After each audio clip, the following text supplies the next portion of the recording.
So we just need a couple of about 10 variables. I think it's 8 or 10 variables that tell us the angle and position of the camera and where you're looking at. So we need x2, y2, z2.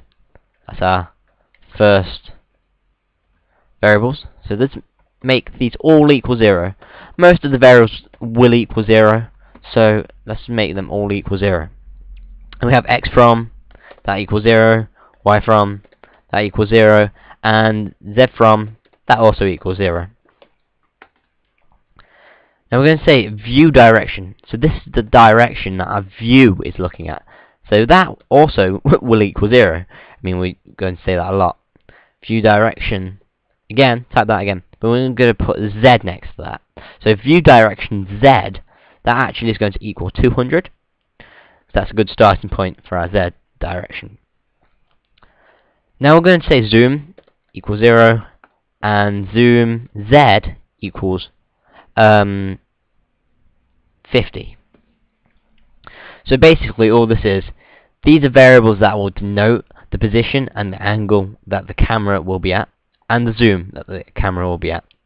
The zoom will be 50 pixels away, or 50 away from it on the grid, and will be angled 200 up, and that's about 20 degrees from vertical. Now we're just going to have to go into draw and set some functions for those variables so we can actually work out the position of those variables. So x from equals length dia x brackets, and we're going to say zoom and view direction.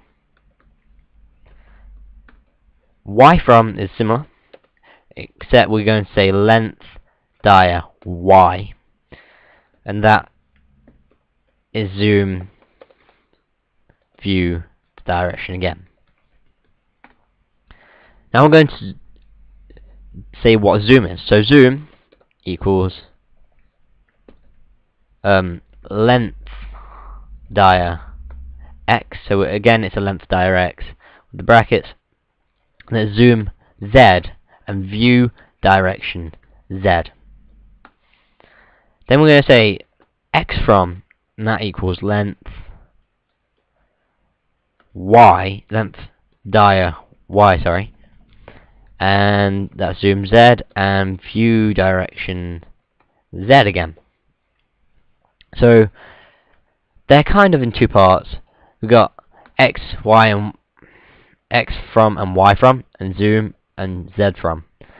And they all go together to start creating a camera movement and zoom. So let's go to the actual camera, the projection. So just change these to x from, y from, z from, x2, y2, and z2. And then we'll keep these last ones as 0, 0, 1. Now, when we look at that now, it should be just similar to before, but you can see it maybe a little bit better. So you can see that this is projected at a strange angle, at 20-degree angle, and this is the white floor. Can't see all of it. This is the white floor there. Now, if we go back, and let's start working on changing the actual camera movement, giving the camera some movement and some motion by just changing the angles, and we also have to limit the angles as well. So to do this, we're going to have to use some if statements. So let's start off by choosing if, typing if keyboard check, and then we're just going to put then, put some parentheses, and finish it. This is the start of our 4 if statements. We're going to have 4 if statements.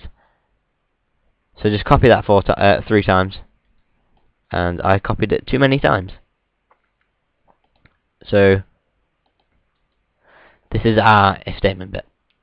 So our first one, let's say VK, right, and then we're just going to tell it view direction or plus equal 1. Then Next one, VK left. We're going to say view direction minus equal 1. So that's just changing the angle of the camera on the XY motion. This next one is VK up and view direction Z plus equals 1. And then just finish those parentheses off, sorry.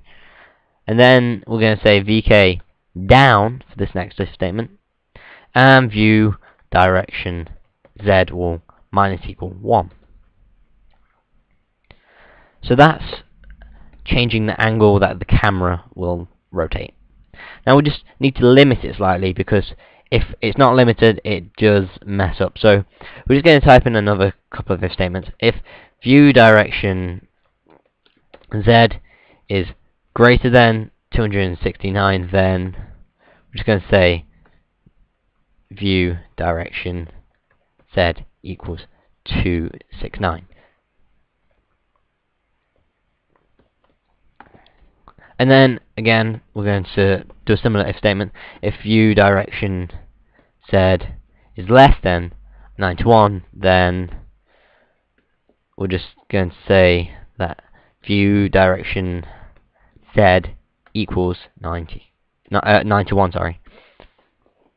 Now this is going to look a bit strange when we first get into it, but let's just see what we've done. So now we can rotate around this. This kind of reminds me of games like Chess Titans, and we can just move this up and down. And basically, we're centered around this white floor, and this is the main way I view my games. I've used this on the EGF animator, and I'm going to use this in my tutorials that are 3D. And I've got a couple of them lined up. So hopefully this has helped you. If you have any questions, just leave them in comments, and save this. Make sure you've got a save of this, because I will be using it in other tutorials.